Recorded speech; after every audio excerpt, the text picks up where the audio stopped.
very light course. I don't want to bore anybody because I could get very lengthy into the details of what it takes to publish, but I'm just going to give you the three different avenues that are options and just touch on those lightly. And then if this was helpful to everybody, hopefully we'll get some feedback and we'll see where we want to go next. So again, when I do book signings and I do a lot of events at school, I do a lot of Facebook live readings for schools and lots of lectures at elementary schools because my books, I'm a children's book author, and those books are really like a 3 to 7 year old reading range. So I'm really starting out with a new reader. So my illustrations are important, real important. Hi, Barbara. Thanks for joining.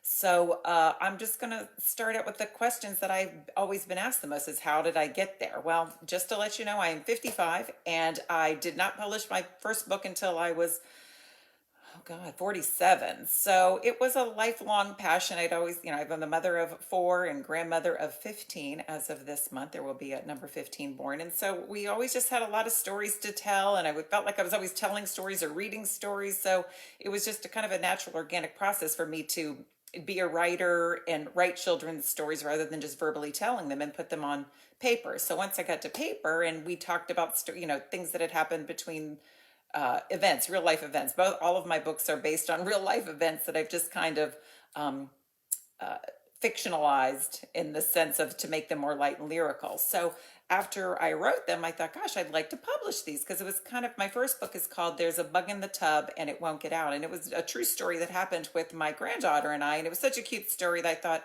let's see if I'd like to, see if I can publish this. So I just started researching self-publishing and obviously traditional publishers. Now that's where we're going to start out with because there really are 5 phases of a book. There's writing, there's editing, but I think editing kind of falls in between editing falls in between writing and publishing. So I always say there's writing, publishing, marketing, and then selling, all 4 very different aspects and all challenging in their own ways. Writers write, but they don't publish, they don't market, and they don't sell. So that can be a really tough thing if you don't go a traditional path of publishing. And there are 3 paths to publishing. There's traditional, which means you submit a transcript to big publishing companies or even small publishing companies that are looking for content. Then there's self-publishing, and then there's print on demand. And we'll get to that one. That's kind of not new to the arena, but it's less likely because everything is on you to do. And if you're a new author, that can be challenging. So a traditional publisher is somebody that you submit a manuscript to. So this is, I've got a lot of thoughts about this. I'll try to keep them as simple as possible. But a self-publisher, traditional, you submit your transcript. And so when you submit your transcript, you have a cover letter. And your cover letter kind of describes what the book is. And that cover letter basically goes to a reader. There's a big room of just readers, almost at every publishing company. And then they read your cover letter and they go, oh, and I'm just going to give an example. This is a book about llamas. They go to their llama book and they say, oh, we've already got 10 llama books. And let's just say those 10 llama books, none of them are selling. That transcript's going to go, you're just going to get an automatic rejection letter because it's just not something that they're finding trending or that's selling. And remember, publishers' goal is that they sell. That's how they stay in business. That's how everybody stays in business. So if, let's say, llamas are a hot topic and they've got 10 bestsellers and some that are marginalized, so maybe not selling the best, but it's a hot topic, you may get an acceptance letter because they want to add another book about llamas to their content library of what's selling and what's hot. Being on trend, very important, or having just an incredible story. It's tough. And as a new author, it's really tough because right now the trend is established authors. They always, if they've sold one book, they're going to get picked up for a second one. So to become an established author, it's challenging and it takes time. So the biggest thing is be patient. Be patient, be kind to yourself in this process. The second one, and I've lost my space, is that you're going to get, if that's selling well, then they're going to ask for more content. And when they ask for more content, that means you're going to take about another 6 months possibly to hear something back. So when you submit that transcript, you're at the will of the reader. And so one of the things that I didn't like is that my transcript might just get tossed in the trash based on with the mood of the reader or what's trending right now. So if you're looking to be an established author, you need to look at what's trending. And also, an established author is somebody that's going to get picked up almost every single time because they're a celebrity. Celebrity books are really there isn't a celebrity out there that hasn't written a children's book, and there isn't a celebrity out there that hasn't written a memoir. And those are guaranteed almost bestsellers because they're already a brand. So the goal is to kind of brand yourself, and that takes a lot of time. I'm having all kinds of friends join in. So hey, Debbie Schweitzer and Debbie Lyons, thanks for joining. So the goal is just to be patient in that process, that you're getting yourself to be established, and that takes years. I mean, I've been an author for 8 years now, and I'm still learning a ton about how to brand myself and to become a better seller. So I have to do a lot of groundwork to do that. I have to do a lot of Facebook Live readings. I have to do a lot of classroom instruction. Put it this way, I send out a lot of free books to get reviews, and the reviews get you selling. But that's getting into the marketing and selling, and I don't want to digress too much. So again, the traditional is that you submit your manuscript, and it's free. So if you have a manuscript and it has been edited, do not submit anything that hasn't been at least well edited. You can find a school teacher who's an English teacher. You can find almost anyone who will edit that book for you if they care. And what's one thing I did is I resourced every possibility that I had that was an educated person in reading, even just somebody who loved to read. So reading, a school teacher, an art teacher. I had architects look at my illustrations. I mean, anybody that I felt that had a good feedback or a good eye. I basically asked for help. So you have those people in your toolbox, and use them. So when you submit a manuscript to a traditional publisher, you want to make sure your cover letter is good, and you want to make sure that your interior is as clean and pressed as possible, because remember, they're looking to dismiss you. And it's almost unlikely, I wouldn't say unlikely. The chances of getting picked up by a traditional publisher are about 1 in 10,000. That doesn't mean you can't be the one. So people buy lottery tickets, and the chances of winning are much, much less. So stay on task. It sounds like it's a long stretch, but do submit your manuscripts. And there are literally hundreds of companies out there that are accepting manuscripts, but they're doing it based on what's trending at the time or just outstanding stories. So move forward, move forward. It costs you nothing to do that. Also, it's worth a Google. That's my motto to everything now. It's worth a Google to keep researching who is accepting manuscripts and who's looking to publish books. That's another one. And also who is looking for trending items. Every single publisher has a contact us button. Contact them and see what the likelihood of a new manuscript being accepted is. If let's say, if it's Simon & Schuster, the likelihood, because it is such a mega conglomerate, your likelihood may be 1 in 100,000. But if you go with a smaller publishing company who has success, you may have a 1 in 1,000. So also be a little strategic in where you pursue. The next form of publishing is self-publishing, and that's what I did with my first book. And the reason is when I read all of the things that I just kind of explained to you guys, I was terrified. It was like, I don't want to wait 6 months for somebody to send me a rejection letter, and I thought it wasn't my goal. That wasn't the reason I was publishing. I wasn't doing it for fame. I wasn't doing it for fortune, and I certainly wasn't doing it for anybody else. I was really just doing it for my grandkids, and because, that's what I wanted to do.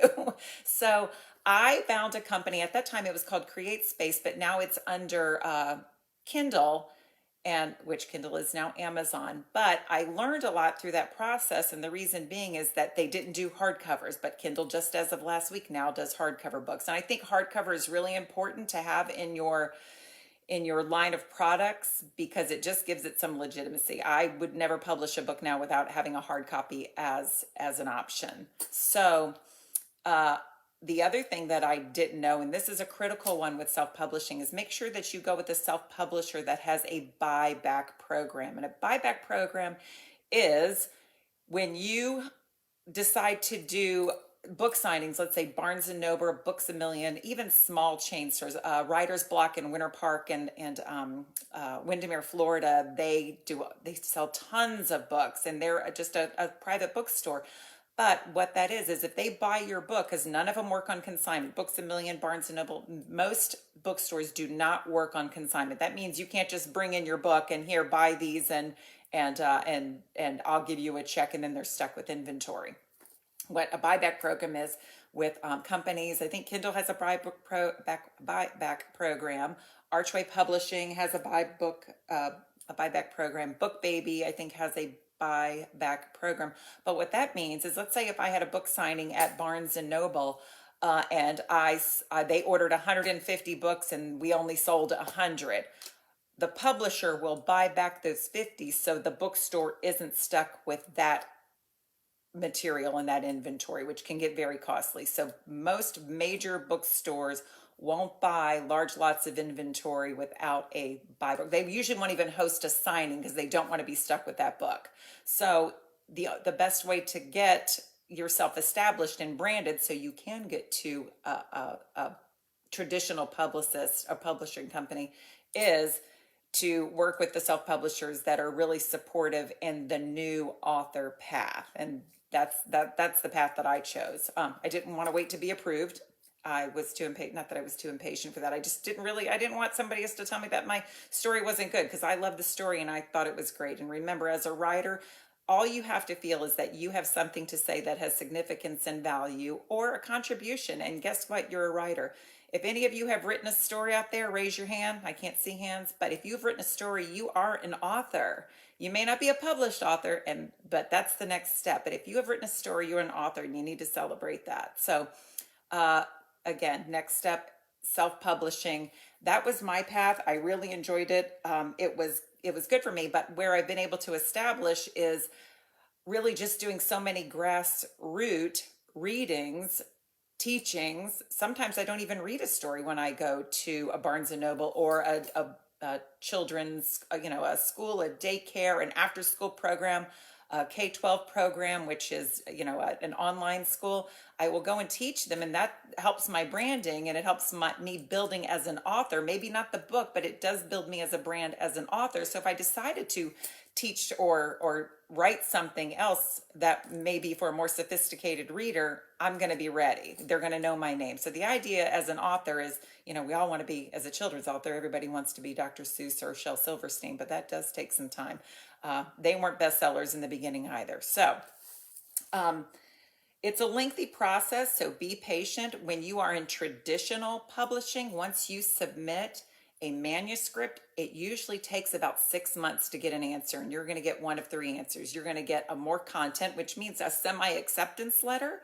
You're going to get a request of more content, and that, like I said, semi-acceptance, but then they're going to ask for some other things to go with it. And that you're going to send that in, and then it's going to take another 6 months. So it is a very lengthy process. The next thing you're going to do is you're going to get a specific a rejection letter, and there are 2 types of rejection letters. The first one is one that's specific to you, that they loved the story, they thought it was great, but it's not what their publishing company is looking for right now. Hence why I said reach out to those publishers to make sure you're giving them something that they're possibly looking for. You'll save yourself a lot of time and possibly some heartbreak if you don't handle rejection well. So that would be a personalized rejection letter. The third one is a generic, like, sorry, that means it even didn't get past the reader, that the cover letter probably wasn't good. It wasn't content that they were looking for, or they read the first page and it wasn't professionally submitted. It wasn't edited right. And right away they see something that's weak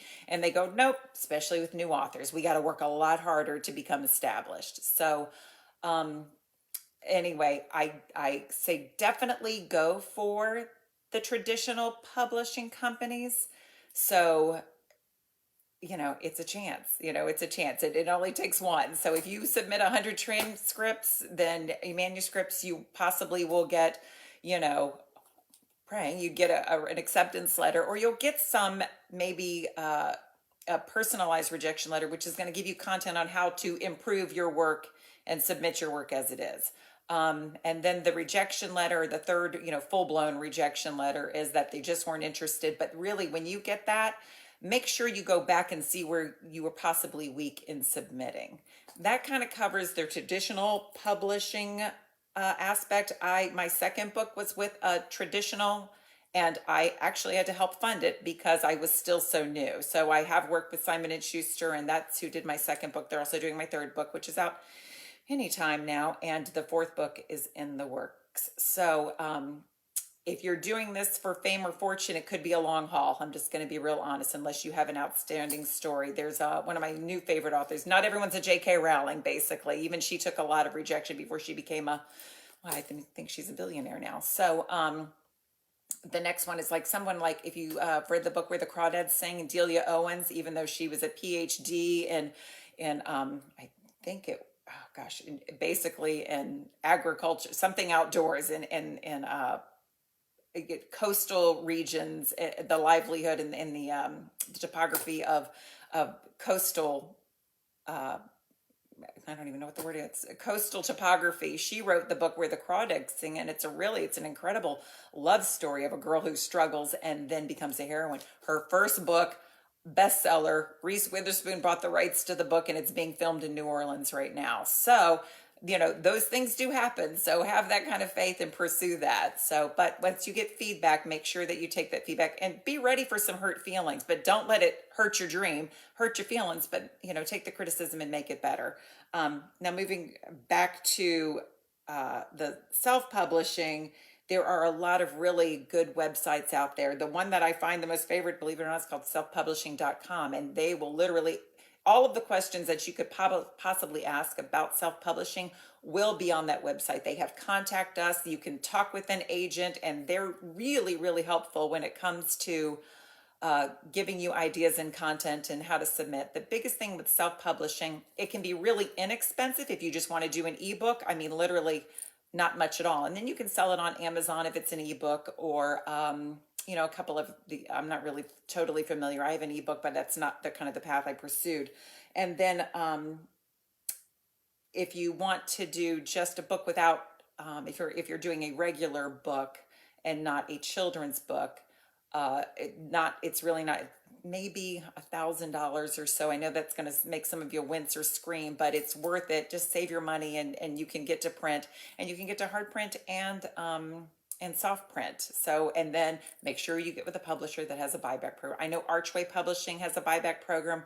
Like I said, Kindle, Book Baby, Outskirt Press, I believe, has a buyback program. So there's lots of options there. Barnes and Noble, but if you're with Barnes and Noble, you're only going to be able to sell at Barnes and Noble. So about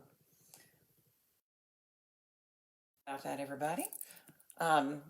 You're only going to be able to buy at Barnes and Noble. The next one is, if you are looking to be a children's book author, illustrations are key, and that's where the money comes in. And I'm going to give you guys the best secret I wish I would have learned in the beginning, is I hired illustrators each time and interviewed so many illustrators to get to the place of the self-publishing, and that's very expensive. It can be $5,000 or $6,000 depending on how many, and the content, and the fine point, and how much detail you want. But you have other ideas of resourcing that. If you are near a college campus, art departments are usually, there are kids there looking to do an internship for their art department. And if you give them space on your book, which means written by, J.J. Allen, illustrated by, because that goes on their resume, and that helps. You can get a really good, excited illustrator for pennies on the dollar, because it counts as part of maybe a college curriculum. So if you work with some local colleges, even high schools, there are fantastic artists on so many other levels. There's also several places on Facebook where they're just publishing forums and illustrator forums. If you get on some of those forums, you will find they're constantly putting out content. You'll see tons of artists putting out ideas, their work, and then you can choose. I mean, I've contacted a lot of illustrators when I've seen their works on these forums, and I go, wow, they're amazing. And they're all over the world, and they're doing all kinds of topics. So you can find somebody really quite economically, unless you're just in love with a specific illustrator and that's the one you want to stick with, and that's the work you want, and that's how you want all your books to look. But college campuses, junior college campuses, anybody who's an Adobe Illustrator expert, high school campuses, and then again, Facebook forums where you can see children's illustrator forums and start joining those groups to start resourcing on that. Illustrations will take a long time. Every time you have a change, it's 4 to 6 weeks.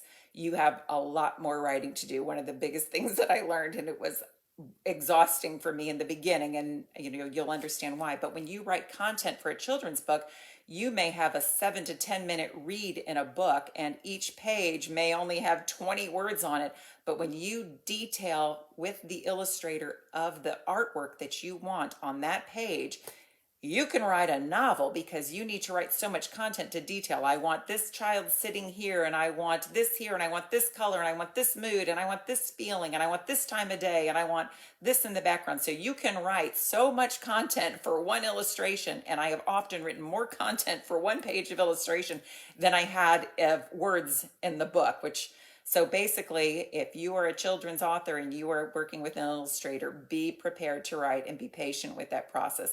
It's good to work with an illustrator that you talk to every day. If you work with a company that hires an illustrator, you have to work with a project director to work with the illustrator. You never get to talk to the illustrator, which I don't recommend. I don't recommend that at all, because then you're just writing a lot of content. And if there's a language barrier, if you've hired someone out of country, there can be a language barrier. So you've got to be patient with that process. As you notice, I've said be patient a lot. So because that's what it's going to take. Because my first book took 3 years to publish, and I really expected it to take a few months, but the process is so long. And it wasn't always a priority. I actually have I have a real job in real life that actually makes money. Kidding. This one makes money too, but not as much as I'd like. But it will get there. I'm going to be patient with the process. Every time you ask for a change, it can be a 4 to 3 month change on one illustration. So that's why I think working with somebody local and somebody that you can talk to on a daily basis as an illustrator, really, really important and effective as a new author, because this work is so personal, and it is a reflection of you. It's a reflection of your care level. It's a reflection of your intensity level. It's a reflection of all that you're trying to say and represent yourself. So take it seriously. And if you don't like what you're seeing, this is some of the best advice.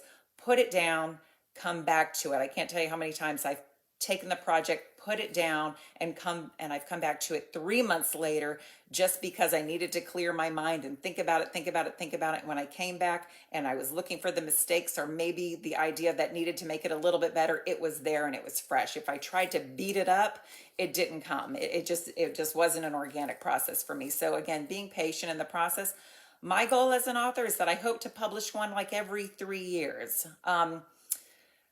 After publishing, of course, there's marketing and there's selling, and if you guys have felt this helpful, let me know, and maybe we'll do another one. I'll get with Logan, my Buzz Media girl, and we'll see if we want to do something on just marketing and selling. There's all kinds of information on Google and all kinds of forums on Facebook where you can get a lot of information. Again, my goal today was really just to kind of touch on some subjects and give you courage, and maybe courage in areas where you think you have something and where you may feel weak at. So I am happy to take if you guys want to message me when this is all done and ask any personal questions. I'm happy to even have a live phone call and chat. I had a lot of people help me in the beginning, and I stumbled often to even just to get to where I am now, which, I have a lot to do. The thing about being an author is it can take 10 to 15 to 20 to 30 years to become recognized. But as long as you're patient in the process, and my goal is I'm never going to chase money. I'm never going to chase fame.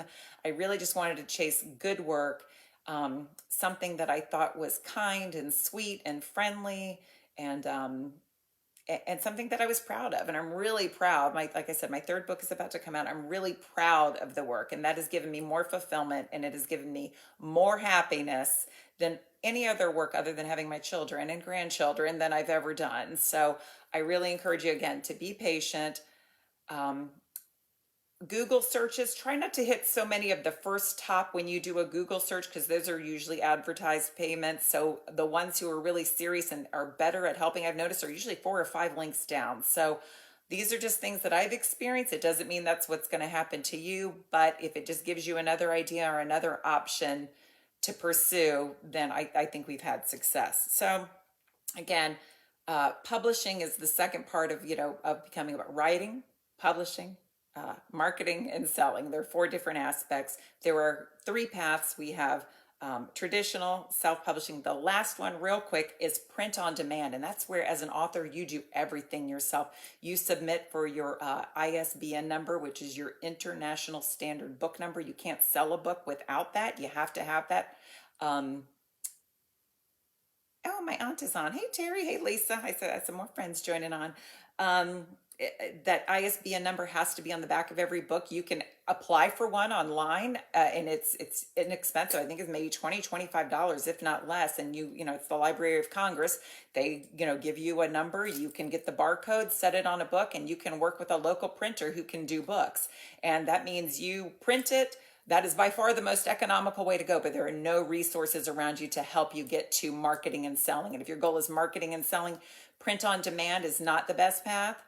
I have a friend who is a therapist, and she has written a couple of books, and she gives her books to her clients. She's a children's therapist, and all she wanted was to give her books to her clients as maybe workbooks or storybooks or encouragement books. So she did print on demand because she had no interest in selling outside of her business. So that's the third option. It's the least popular, it's the least common, but if you're looking to do something just for maybe your business or your practice, that's a great option for you. You just need to find a local printer that can do books, and they can easily put that whole, that together for you easily. They always have specialists, or what's the word, the graphic designers who put it all together for you, and then you go to print. So that's the third one. Again, the least popular, but if it's a path that you're, that fits what you're looking for, that's obviously an option. So for self-publishing, just some of the books that are there, selfpublishing.com, real quick. That's the best place to just get a lot of questions answered. And then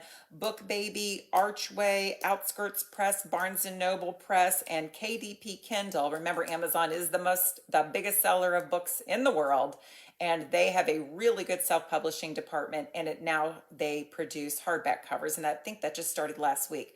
Lastly, constantly be looking, because things are changing daily. Like KDP Kindle, which was Create Space before, who I did my first book with, never did hard copy, and that was 8 years ago. Last week they came out with that. Now they do hard copies. So things are always changing, even with highly established companies.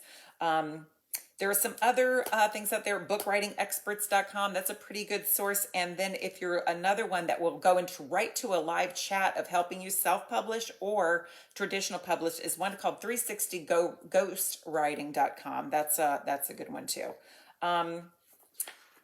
That's really kind of about it. Again, my goal today was not to overwhelm you, but just to maybe give you guys some courage and some direction. If any of you have any questions for me individually, you can message me on my author page or on my website, which is jjallenbookauthor.com, or just message me here on Facebook afterwards. If you even have any feedback of critiquing, I know I jumped around a little bit. I felt like I was running too long and then too short, so forgive me. I'm really not good at doing these lessons. I like to have live people in front of me. So I basically looked at all of these ballerina girls behind me as who I was speaking to.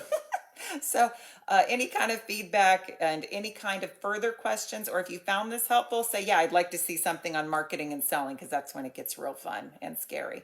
But it can be done, and I'm living proof of that. So I hope you guys enjoyed this. It's truly in my heart to make every child love to read, and anybody who has something to say, print and publish. So I hope you guys have a good day, and I'm so thankful my Chihuahua was quiet. I'm really proud of her right now. So we're going to go celebrate with some pepperoni treats. So guys, have a great day, and thanks for watching. Take care.